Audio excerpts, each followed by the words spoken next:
बिहार विधानसभा के बजट सत्र की कल से शुरुआत हुई है। आज दूसरा दिन है और बजट सत्र के दूसरे दिन बजट पास होना है, लेकिन पहली पाली में विधानसभा के सत्र को भंग किया गया है और दूसरी तरफ 2 बजे यानी दोपहर के बाद से दोबारा सत्र चलेगा। और जब दोबारा सत्र चलेगा तब बिहार में जो इस साल का बजट है वो पास होगा। उसके पहले मैंने आपको तस्वीरें दिखाई कि अनंत सिंह शपथ लेने पहुंचे थे, तमाम तरह की गतिविधियां हुई। लेकिन इन सब के बीच में बजट सत्र से ठीक पहले हमने बिहार के उद्योग मंत्री दिलीप जायसवाल से बातचीत की और पूछा कि इस बार बिहार में उद्योग लगाने को लेकर बजट में क्या कुछ खास आने वाला है, युवाओं को इस बार किस तरीके से बिहार सरकार मौका देने वाली है। केंद्रीय बजट आने के बाद से चर्चाएं बिहार के बजट को लेकर के तेज हो गई हैं कि बिहार का इस साल का बजट कैसा रहने वाला है। तो दिलीप जायसवाल जो बिहार सरकार के उद्योग मंत्री हैं, क्या कह रहे हैं पहले आप सुनिए। बिहार के आज का बजट बहुत ही अनोखा बजट है। मुख्यमंत्री नीतीश कुमार जी के नेतृत्व में बिहार 20 साल आगे का विजन देखकर ये बजट लाया है। और बजट की जो सबसे बड़ी खूबसूरती है वो है कि हम 1 करोड़ युवाओं को स्किल ट्रेनिंग देने का काम करेंगे। यानी युवाओं को स्किल ट्रेनिंग देकर उनको रोजगार के लिए जो है स्वावलंबी बनाएंगे।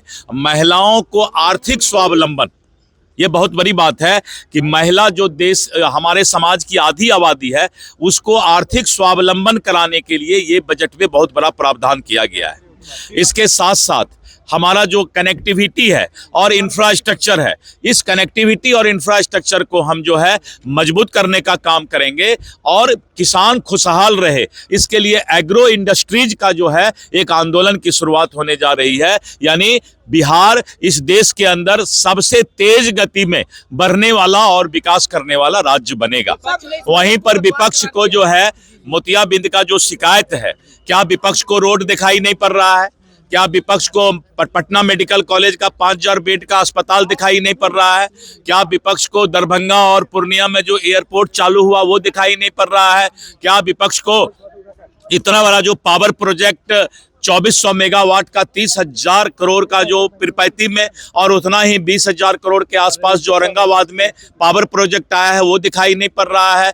इतना बड़ा स्वास्थ्य और शिक्षा में बदलाव आया है वो दिखाई नहीं पड़ रहा है? क्या गंगा पथ दिखाई नहीं पड़ रहा है? इसका मतलब है कि विपक्ष को एक अच्छे चश्मा की जरूरत है, जिसमें विपक्ष भी अब जो है नीतीश कुमार जिंदाबाद, बिहार सरकार जिंदाबाद बोलना शुरू कर देगा। और अगर नहीं बोलता है तो इससे बड़ा कोई जाहिलपन नहीं है। हाँ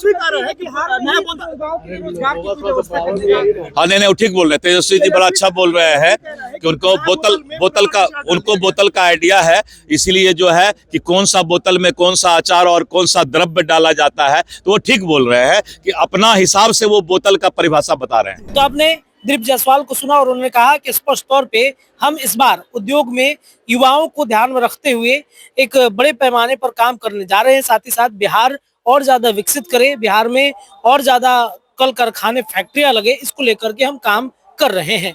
न्यूज के लिए पटना से मैं रत्नेश रिपोर्ट दे रहा था। इस रिपोर्ट पर आपकी क्या प्रतिक्रिया है, प्रतिक्रिया दीजिए। बहुत बहुत धन्यवाद।